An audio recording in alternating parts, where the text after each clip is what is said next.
There are moments when others reopen old mistakes like a blade twisting through memory, making us feel small, guilty, and weak. They believe the past can bind us, forcing us to bow our heads in shame.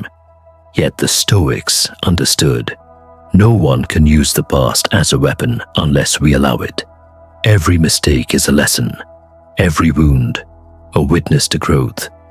When someone wields your past against you, that is your moment to prove you have changed, to meet it with calm, self-mastery, and depth. In this reflection, we explore how Stoic philosophy helps you stand firm against judgment and transform old pain into the quiet strength of wisdom. The past does not define you. Your response in the present does. When someone uses your past to wound you, the first thing that rises is not reason, but emotion, a tremor of shame, anger, and hurt. They touch a scar you thought had healed, and old memories awaken. In that instant, you may feel betrayed, judged, as if a single sentence could erase all your progress. But it is precisely in that moment that Stoic philosophy reminds us, emotion is not the enemy, but the test of self-control. Marcus Aurelius wrote in Meditations, "You have power over your mind, not outside events. Realize this, and you will find strength." The Stoics did not deny emotion. They simply refused to let emotion dictate action. When you react with anger, you hand over the keys of your inner world to someone else. You allow them to define your state of being, and in doing so, you become a puppet of your own pain. Anger is instinct. Self-mastery is choice. Epictetus emphasized, it's not what happens to you, but how you react to it that matters. When someone brings up your past mistakes, they can only hurt you if you still imprison yourself in them. The Stoics saw criticism as a test of composure, fire that tempers the soul like gold in a forge. Your first response need not be defense, but awareness. Why am I unsettled? What within me remains unhealed? That very question opens the path to inner freedom. Seneca wrote, "He who is brave is free." Courage in Stoic philosophy is not the battle against others, but the willingness to face oneself without avoidance. People may try to use your past to diminish you, but they cannot use it to define you if you have accepted it as part of your growth. Your calm disarms them, for no one can control a person who no longer fears. The Stoics never sought to prove their innocence. They simply lived so that the present itself became undeniable evidence of change. When you can smile in the face of attack, you silently declare, "I am no longer there." The first surge of emotion may be strong, but self-control is the truer and more lasting strength. In a world where most are ruled by reaction, the one who remains calm is the one who truly holds power. Thus, the landscape of emotional pain is no longer a pit, but a platform. From within that hurt, the Stoic finds the strength to stand tall, not out of pride, but from the understanding that true power is the ability not to be conquered by one's own emotions. Once we have recognized our hurt and chosen self-mastery over anger, the next Stoic step is to act with wisdom. Rather than allowing the past to become a chain, they turn it into a tool for spiritual training. And in the face of judgment or manipulation, Stoic philosophy offers three simple yet powerful responses, three layers of awareness that preserve one's inner freedom. First response: yes, that happened. This seemingly vulnerable statement is, in fact, an expression of great strength, the acceptance of reality. Marcus Aurelius wrote, "Accept whatever comes to you, woven in the pattern of your destiny, for what could more aptly fit your needs?" When you acknowledge the past without excuse, without avoidance, you strip others of their power to control your emotions. Denial feeds shame. Acceptance brings liberation. Only by saying, "Yes, that happened," can you fully live in the present. The past stops being a prison and becomes part of the architecture of your becoming. Second response: I have learned from it. This marks the shift from acceptance to growth. Epictetus taught, every event has two handles, one by which it can be carried and one by which it cannot. The Stoic chooses the handle of learning. Mistakes cease to be sources of shame and become the raw material of wisdom. Nelson Mandela once said that his years in prison taught him inner freedom, a lesson born only from observing one's own pain. Likewise, each of our mistakes is a classroom of understanding. When you say, "I have learned from it," you declare that the past no longer rules you because you have extracted its meaning. Third response: why are you bringing that up now? This is not an attack, but a mirror. It forces the other person to confront their own motive. Seneca wrote, "No man is more unhappy than he who never faces adversity, for he is not permitted to prove himself." By asking this question, you are not fighting. You are shining the light of reason on their behavior. In that moment, the power dynamic shifts. The Stoic does not need to prove innocence. They need only remain awake, refusing to be drawn into another's emotional game. These three responses are not merely coping strategies. They are expressions of spiritual freedom, freedom from fear, from judgment, and from the need for validation. When you can calmly say, "Yes, that happened. I have learned from it. And why are you bringing that up now?" You are not just protecting yourself from pain. You are embodying the Stoic spirit, steadfast, lucid, and fully self-possessed. Once we understand these three Stoic responses as armor for the mind, we meet a force greater than words: silence and self-control. If those responses are the art of wise dialogue, silence is the summit of wisdom, the state where one no longer needs to argue or defend, yet effortlessly renders the aggressor powerless. In Stoic philosophy, silence is not cowardice, but complete mastery of emotion. Marcus Aurelius wrote, "When you are offended at any man's fault, turn to yourself and study your own failings. Then you will forget your anger." The Stoics understood that anger is the first reflex of a threatened ego, but only when you pause and look within do you realize the one who angers you in that moment controls you. Epictetus taught, any person capable of angering you becomes your master. Each time you give in to anger, you surrender control of your mind to someone else. They need only a few words while you lose your peace. Silence, therefore, is not defeat. It is the victory of one who understands himself. The Stoic guards his calm as one would guard a small flame in the storm. He does not let others extinguish it, for he knows that calmness is the highest form of power, one that cannot be taken away. In silence, the Stoic cultivates the wisdom of observation. Instead of reacting, he steps back to see the whole picture. Seneca, in On Anger, wrote, "The best revenge is to be unlike him who performed the injury." When insulted, the noblest response is not retaliation, but the refusal to become a reflection of the offender.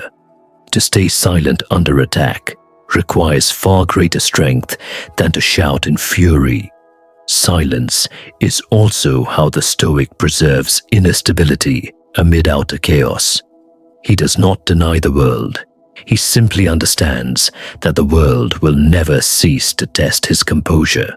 Marcus Aurelius reminded himself each morning You will meet ungrateful, arrogant, deceitful men, but they cannot harm you, for you have chosen to remain in control of your mind.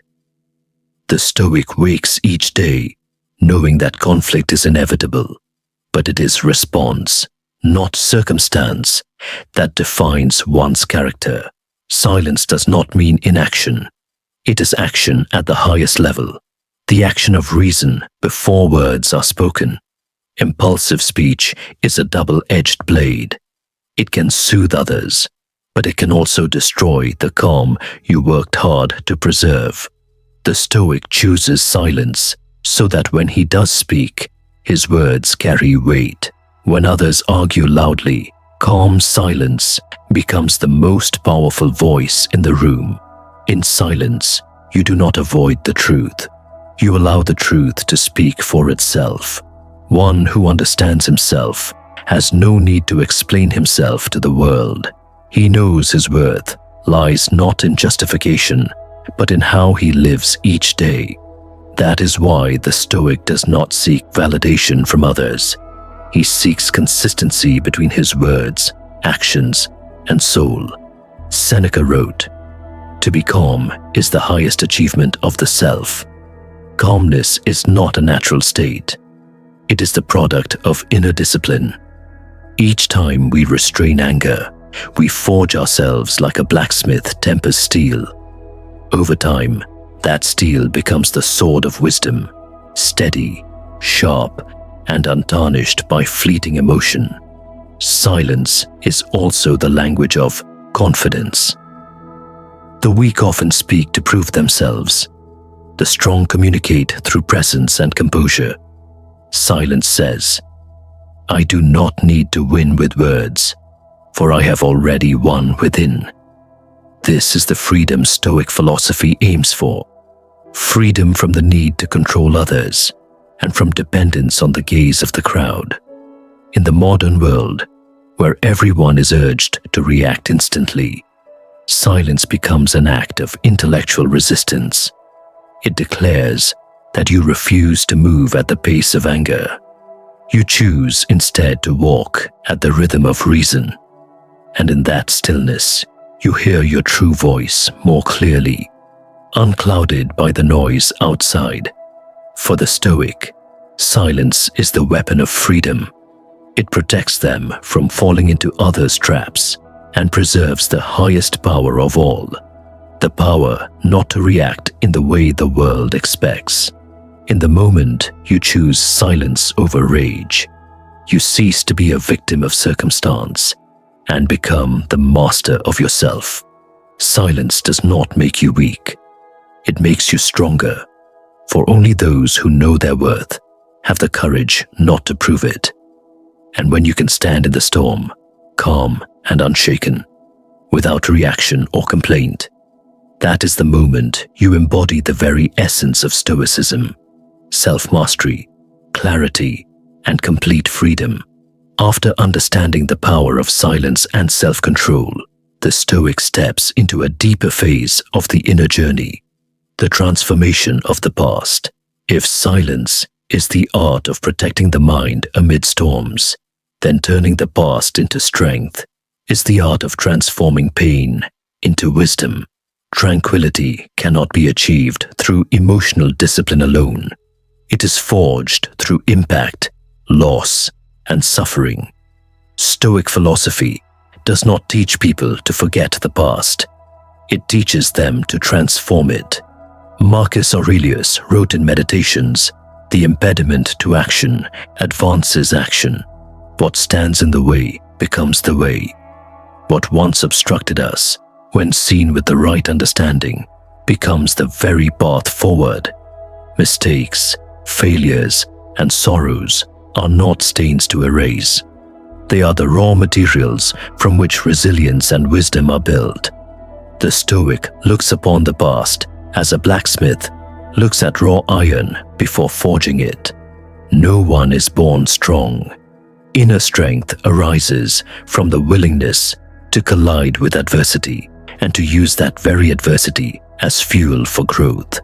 Epictetus, once a slave who endured chains and beatings, wrote, Difficulties show what men are. Challenges do not define a person's worth. They reveal their nature. And only by confronting pain can a person truly discover the depth of their endurance. The Stoic understands that time does not heal wounds. Awareness does. As long as you see the past as something shameful, you remain bound to it. But when you learn to view it with compassion, not only toward others, but toward yourself, you step into a new level of freedom. Seneca once said, "No man was ever wise by chance." Wisdom does not come by accident. It arises from those who dare to learn from pain rather than run from it. Think back to the times you fell, to the mistakes that shattered your confidence. If, when looking back, you see only failure, you are still living in the past. But if you see lessons of patience, of limits, of how you rose again, then the past has transformed from shadow to light. That transformation marks the difference between one who remains fallen and one who rises stronger. Nelson Mandela embodied this Stoic spirit. During 27 years of imprisonment, he refused to let hatred destroy his soul. When asked how he could forgive, he said, "As I walked out the door toward the gate that would lead to my freedom, I knew if I didn't leave my bitterness and hatred behind, I'd still be in prison."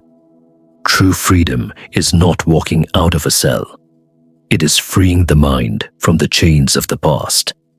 The Stoic learns that forgiveness is not weakness. It is the act of one who has come to understand human nature deeply. Marcus Aurelius advised, "Whenever you're about to find fault with someone, ask yourself the following question: what fault of mine most nearly resembles the one I am about to criticize?" Forgiveness begins with self-awareness, with recognizing that we too have erred and once needed understanding. From that awareness, we release not only others from judgment, but also ourselves from the burden of resentment. To transform the past is not to erase it, but to redefine it. A painful memory cannot be erased, but we can decide how it lives within us.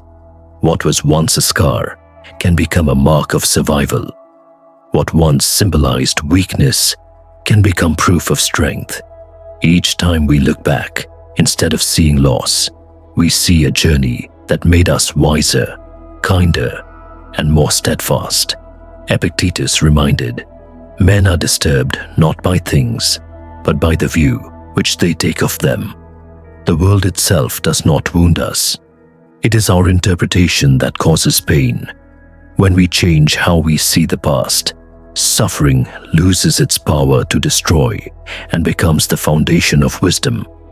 Human growth does not come from forgetting, but from transforming memory into understanding. The Stoic looks back on life as a climber looks down a mountain path. There were slips and wounds, yet every step led to a broader view. They feel no regret for the climb, for they know no road to peace exists without first passing through pain. Ultimately, when one can look upon the past without fear or avoidance, that is the moment of true inner freedom. The past is no longer a shadow that haunts, but a silent teacher whispering, "Everything that happens is either an opportunity to grow or an obstacle to be overcome, depending on your mindset." The Stoic does not live to forget. They live to understand, to transform, to rise. When we learn to turn mistakes, failures, and wounds into wisdom, patience, and forgiveness, the past ceases to be a burden. It becomes the foundation of freedom, serenity, and clarity, the true essence of Stoics, being. Once a person has learned to turn the past into strength, they stand at the final threshold of Stoic practice, inner freedom. This is the state of being unbound by memory, emotion, or the need to prove anything to others. Having realized that all suffering can be transformed, the Stoic no longer needs to react. They simply smile at those who try to drag them back to where they once fell. In that quiet smile lies immense strength, the serene and sovereign spirit of Stoicism. Marcus Aurelius wrote, "If you are distressed by anything external, the pain is not due to the thing itself, but to your estimate of it. And this, you have the power to revoke at any moment." When someone tries to wound you with reminders of the past, the pain does not come from their words, but from your permission for those words to touch you. And in the moment you choose not to react, you reclaim all your power. Calmness is not escape. It is the mark of one who understands the laws of the mind.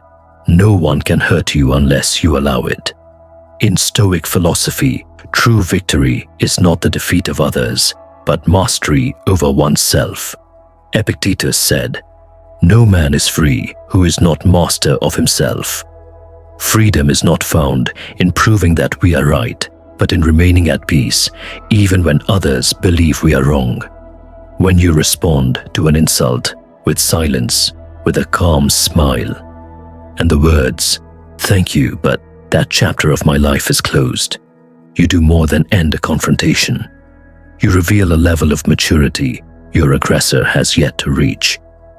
Seneca echoed this in On Anger. Anger, if not restrained, is frequently more hurtful to us than the injury that provokes it. Rage harms us far more than the offense itself.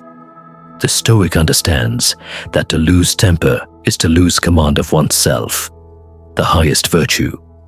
To remain calm is to preserve dignity.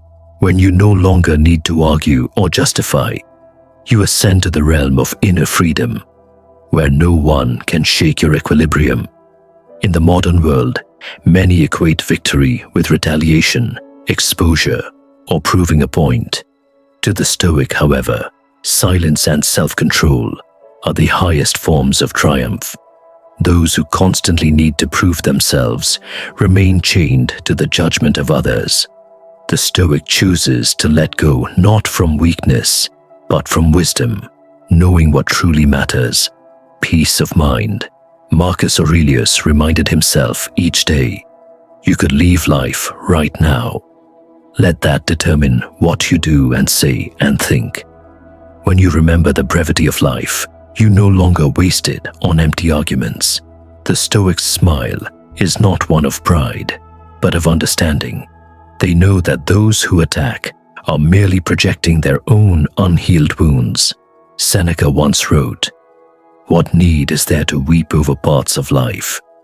The whole of it calls for tears." Everyone carries pain. When someone strikes out, they are expressing their own suffering.